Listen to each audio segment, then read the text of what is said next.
Magandang araw mga kabetlog tech. Bluetooth speaker. Ang problema nga po pala nito sira na ang charging pin at mabilis mag-lobat. Ngayon, ang gustong mangyari ng customer, i-convert na lang daw ng 220 yung plug and play na kung maaari. Kung kaya naman gawin, sabi ko, pwede naman po gawin nating rekta sa kuryente. Maglalagay po tayo ng power supply cord para hindi na po maglobat, dire-diretso ng gamit nito. Sige po, samahan niyo po ako hanggang dulo kung paano po natin gagawin.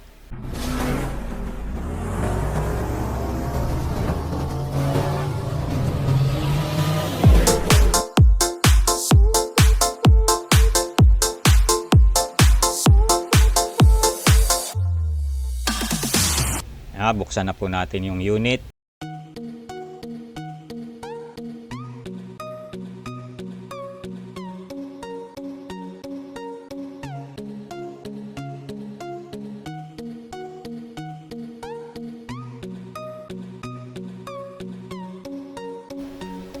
Check voltage muna tayo mga guys. Saksak natin yung charger.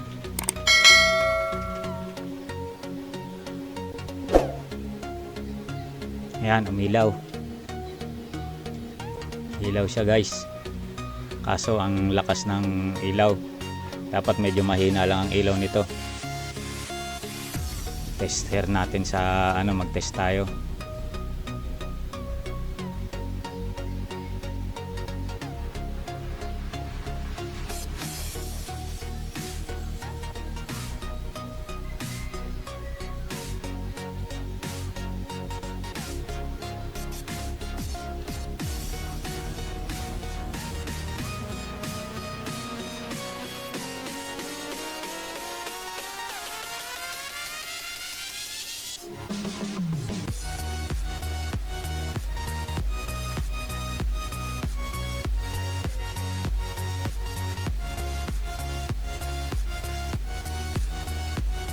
Settings natin sa DC10 ang tester.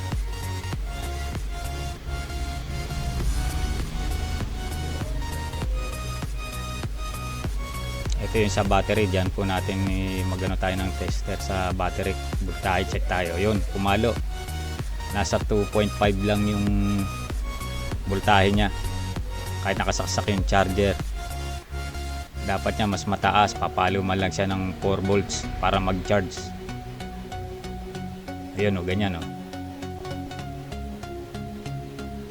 umabot ng 4 volts galing sa charger, mataas. Pero pagdating sa may ayun, nasa IC guys, sira ang IC nito, charger IC, wala nang control.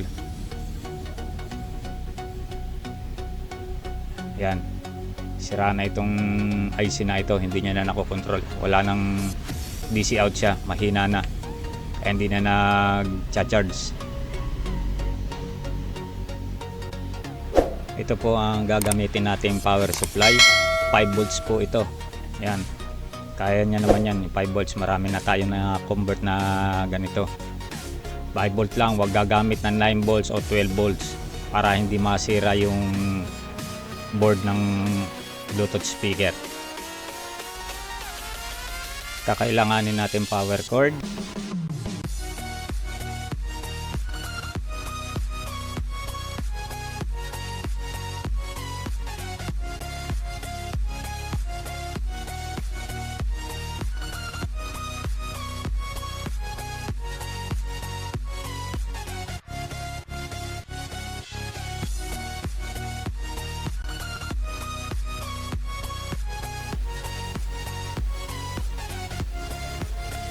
Pagkatapos barinahan natin sa likod. 1 port lang ang pambabarina natin dito. Yung paglalabasan ng power cord, dito natin padadaanin sa likod para hindi pangit tignan kung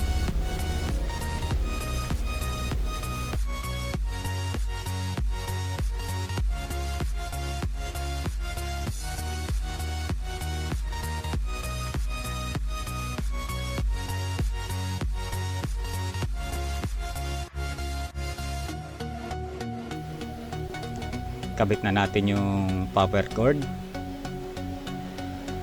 padaanin natin sa likod. Doon natin padaanin sa pinagbarinahan natin kaganina. Ayan, isuot natin dyan. Labas.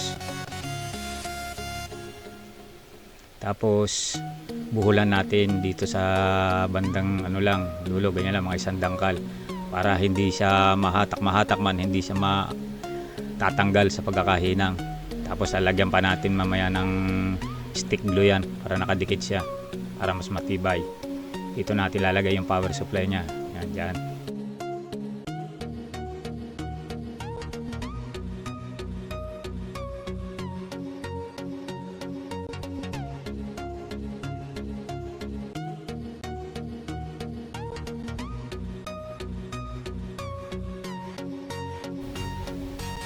Lagyan natin ng stick glue para dumikit, hindi matanggal. Permis na siya ho dyan. Matibay, kumapit. Ayan natin matuyo.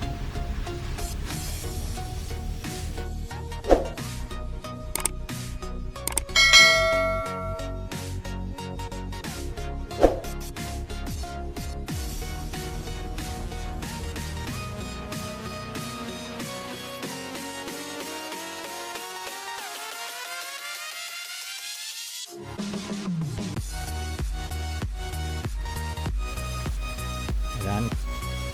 Diyan ko na i-connect sa pinagputulan ng battery terminal nya. Pinutol ko yung dalawang wire. Diyan ko kinonect yung supply. Sarado na natin para matesting na.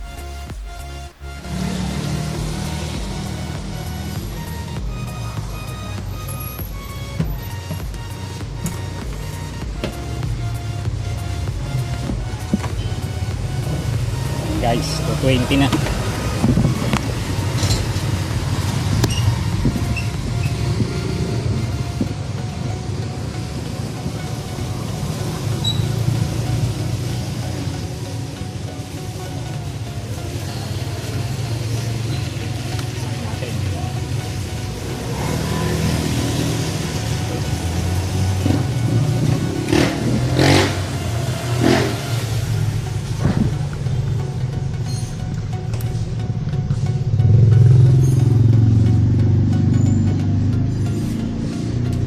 Power.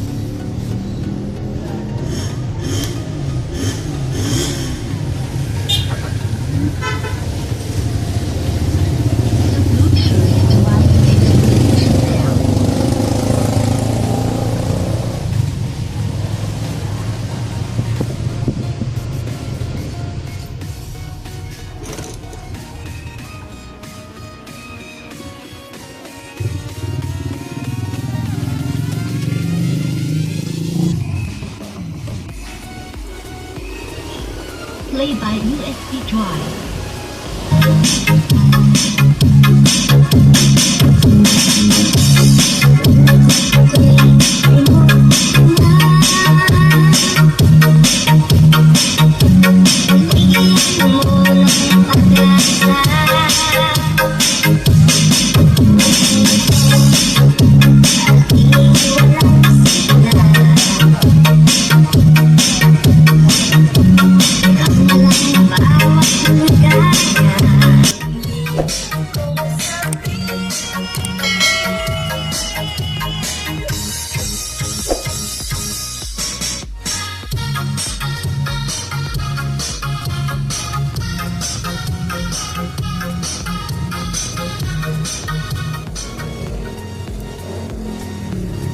Patay. Open.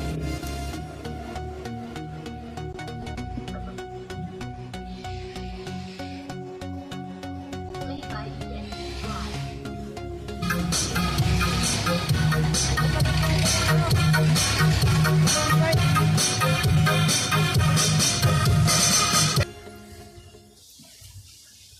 Ayan guys, natapos na natin.